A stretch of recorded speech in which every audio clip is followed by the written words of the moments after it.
سرکار دو عالم صلی اللہ تعالیٰ علیہ وسلم کو رب کے دیدار سے پہلے کچھ مشاہدات کروائے گئے، کچھ لوگ دکھلائے گئے، اور پھر ان کے متعلق آپ صلی اللہ تعالیٰ علیہ وسلم کو بتایا گیا۔ سرکار دو عالم صلی اللہ تعالیٰ علیہ وسلم خود ارشاد فرماتے ہیں، میں دیکھتا ہوں کچھ لوگ ہیں کھیتی کو بوتے ہیں اور پھر فوراً تیار ہو جاتی ہے، اس کو کاٹتے ہیں اور پھر واپس دوبارہ وہ کھیتی تیار ہونا شروع ہو جاتی ہے۔ میں نے جبریل امین سے پوچھا کہ یہ کون لوگ ہیں؟ مجھے بتایا گیا یہ آپ کی امت کے وہ لوگ ہیں کہ جو اللہ کے راستے میں خرچ کرتے ہیں، اللہ کے راستے میں جہاد کرتے ہیں، اللہ تعالیٰ اس کے بدلے میں فوراً اس کا ثواب ان کو بڑا چڑھا کر عطا کرتا ہے۔ پھر آگے بڑھتے ہیں، فرماتے ہیں کہ میں نے دیکھا کہ کچھ لوگ ایسے بڑے بڑے ان کے سر اور ان کے سروں کے اوپر پتھر مارے جاتے ہیں، ان کے سر کچل جاتے ہیں، پھر دوبارہ ان کے سر تیار ہوتے ہیں، پھر ان کے سروں کے اوپر پتھر مارے جاتے ہیں۔ میں نے جبریل امین سے پوچھا کہ یہ کون لوگ ہیں؟ بتایا گیا کہ یہ آپ کی امت کے وہ لوگ ہیں کہ جو نماز کا وقت جب آتا تھا تو ان کے دماغ اور ان کے ذہن بوجھل ہو جایا کرتے تھے، وزنی ہو جاتے تھے اور نماز کی طرف نہیں جاتے تھے۔ یہ آپ کی امت کے وہ لوگ ہیں۔ پھر اللہ کے نبی ارشاد فرماتے ہیں، اس سے آگے بڑھتا ہوں، میں دیکھتا ہوں کہ کچھ لوگ جانوروں کی شکل میں وہ چر رہے ہیں، وہ چارہ کھا رہے ہیں، وہ جہنم کی آگ اور اس کا پیپ اور جو چیز بھی ان کو ملتی ہے سب کچھ کھا جاتے ہیں، کسی چیز کی وہ پرواہ نہیں کرتے۔ سرکار دو عالم صلی اللہ تعالیٰ علیہ وسلم نے جبریل امین سے پوچھا یہ کون لوگ ہیں؟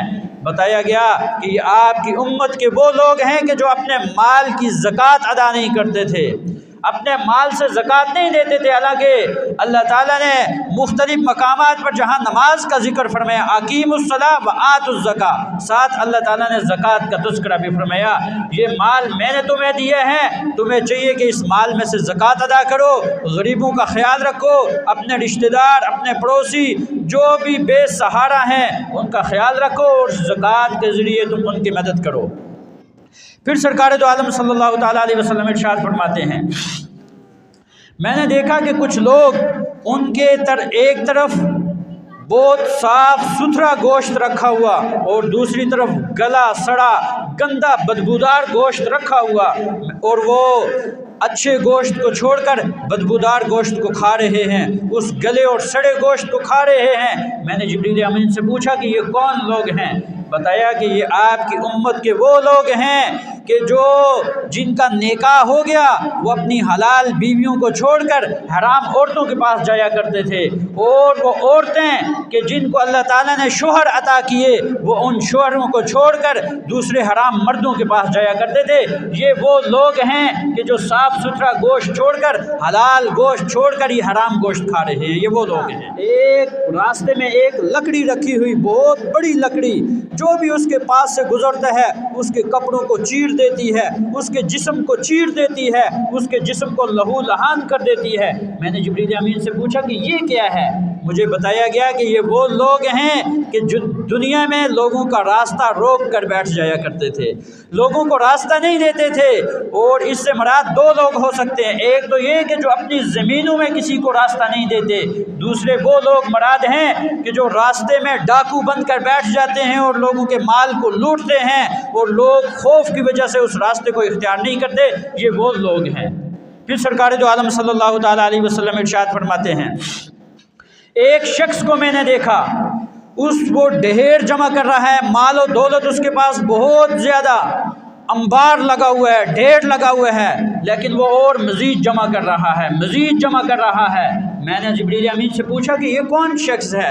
بتایا گیا کہ یہ آپ کی امت کا وہ آدمی ہے کہ جو لوگوں سے امانتیں لیتے ہیں، لوگوں کے مال کو غصب کرتا ہے اور پھر ان کی امانتوں کو واپس نہیں کرتا، لوگوں کا مال لیتا ہے اور وہ مال ان کو پھر واپس نہیں کرتا۔ یہ ڈھیر وہ اس مال کا ہے کہ جو لوگوں سے ناجائز مال اس نے قبضہ کر کے رکھا ہوا ہے۔ پھر سرکار دو عالم صلی اللہ تعالیٰ علیہ وسلم ارشاد فرماتے ہیں، میں نے آگے کچھ لوگوں کو دیکھا، ان کے جبڑوں کو اور ان کے منہ کو لوہے کی بڑی بڑی کینچیوں کے ساتھ کاٹا جاتا تھا، پھر دوبارہ ان کا منہ تیار ہو جاتا، منہ بن جاتا،